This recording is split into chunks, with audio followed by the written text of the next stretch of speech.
నమస్తే welcome to 9+ news. భార్య ముందే ఆమె భర్త ప్రియురాలు ఆత్మహత్యయత్నం చేశారు. చెర్లపల్లి రైల్వే స్టేషన్ వద్ద రైలులోనే ఈ ఘటన జరగటం విశేషం. శిరీష్ కుమార్ సులోచన దంపతులు ఏపీలోని శ్రీకాకుళం జిల్లా చప్రా గ్రామంలో నివసిస్తున్నారు.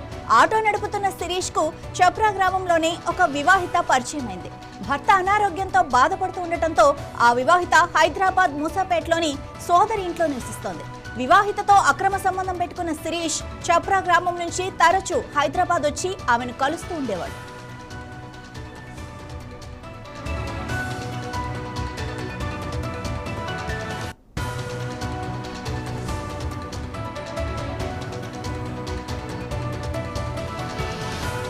శిరీష్ చివరికి తన మకాంను హైదరాబాద్ కు పూర్తిగా మార్చేశాడు. భర్తను వెతుక్కుంటూ వచ్చిన సులోచనకు శిరీష్ తన ప్రేయసుతో పట్టుబడ్డాడు. ఆ ఇద్దరిని తీసుకుని సులోచన శబరి ఎక్స్ప్రెస్ లో చప్రా బయలుదేరింది. అయితే రైలు చెర్లపల్లి స్టేషన్ కు రాగానే శిరీష్ అతని ప్రియురాలు ఇద్దరు బాత్రూమ్ కి వెళ్లి గడ్డి మందు ద్రావణాన్ని తాగారు. అపస్మారక స్థితిలోకి వెళ్లిన ఆ ఇద్దరిని సులోచన తోటి ప్రయాణికుల సహాయంతో రైల్వే పోలీసులకు అప్పగించింది. వారిని సమీపంలోని ఆసుపత్రికి తరలించారు.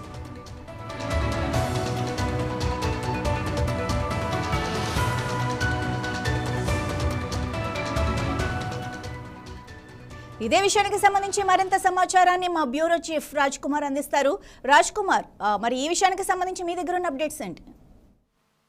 మాధవి, అత్యంత విషాదకరమైన సంఘటన ఇది చోటు చేసుకుంది.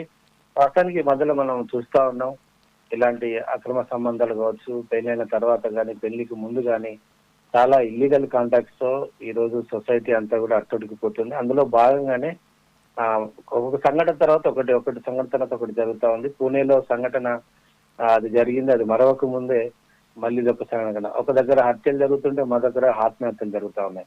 సో ఇప్పుడు ఈ సంఘటన సంబంధించింది శ్రీకాకుళం జిల్లా చాప్రా గ్రామం చెందిన శిరీష్ కుమార్. ఆయన ఆటో నడుపుతూ ఉంటాడు. ఆటో నడుపుతున్న అదే ఆ గ్రామంలో ఉంటుంటే ఇంకొక వివాహిత, ఆమెకు ఆల్రెడీ మ్యారేజ్ అయింది కానీ భర్త అనారోగ్యంగా ఉన్నాడు. సో అనారోగ్యంగా ఉండడంతో వీళ్ళిద్దరికి పరిచయం అయింది, శిరీష్ కును ఆ మహిళకు. సో ఈమె వాస్తవానికి ఆ ఊరే కానీ హైదరాబాద్ లో మూసాపేటలో ఉంటది. సో ఈ మూసాపేటలో ఉండడంతో ఆయన శ్రీకాకుళం నుంచి 15 రోజులకు ఒకసారి, నెల రోజులకు ఒకసారి ఇలా ఈమె దగ్గరికి ఇక్కడికి మూసాపేటకు వచ్చి కలుస్తూ ఉండేవాడు. సో ఒక రోజు వీళ్ళు నిర్ణయించుకున్నారు, ఇలా మనం హైదరాబాద్ లో కలవడం కదా అందరు చూస్తున్నారు, మనం వేరే కాడికి వెళ్ళిపోదామని వాళ్ళిద్దరు కూడా, శిరీష్ అండ్ ఆ మహిళ ఇద్దరు కూడా కోయంబత్తూరు, తమిళనాడు కోయంబత్తూరుకి వెళ్ళారు. సో దీంతో ఆ విషయం భార్య సులోచనకు తెలిసింది. తన భర్త కనబడట్లేదని వచ్చి మూసాపేట దగ్గర వచ్చి వాళ్ళ బంధువులను ఎంక్వైరీ చేస్తే వాళ్ళు ఇక్కడ లేరు, వాళ్ళు వెళ్ళిపోయారని తెలుస్తూ ఈమె ఆ యొక్క కోయంబత్తూరుకు ప్రయాణమైంది. కోయంబత్తూరుకి వెళ్ళి ఎట్టకేలకు బంధువులతో వాళ్ళందరితో కలిసి ఎట్టకేలకు ఆమెను వాళ్ళని ట్రేస్ చేసి పట్టుకొని వాళ్ళని బతిమలాడి బుజ్జగించి మళ్ళీ తిరిగి తీసుకొస్తున్నారు.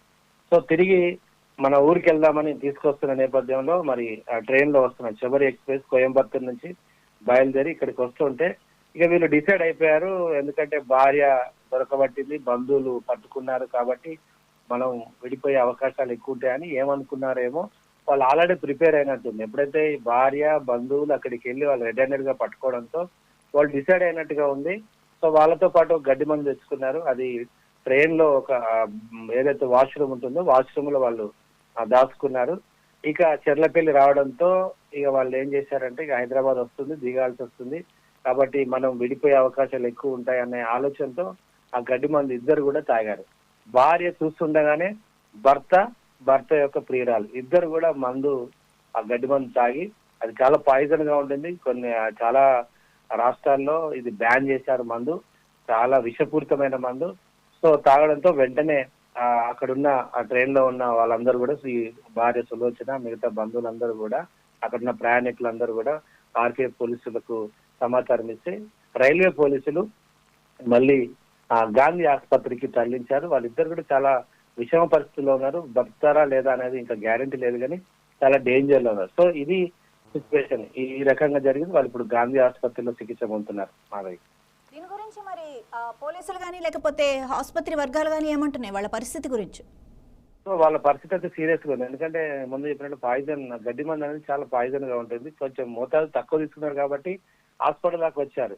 లేదంటే అక్కడనే చెర్లపల్లి ట్రైన్ లోనే చనిపోయేవారని డాక్టర్లు అన్నారు. సో మేము ప్రయత్నాలు చేస్తున్నాము, అదంతా మందంతా కూడా బయటికి కక్కించారు. ట్రీట్మెంట్ అయితే జరుగుతుంది. సో దీని మీద పోలీసులు కూడా కేసు నమోదు చేశారు.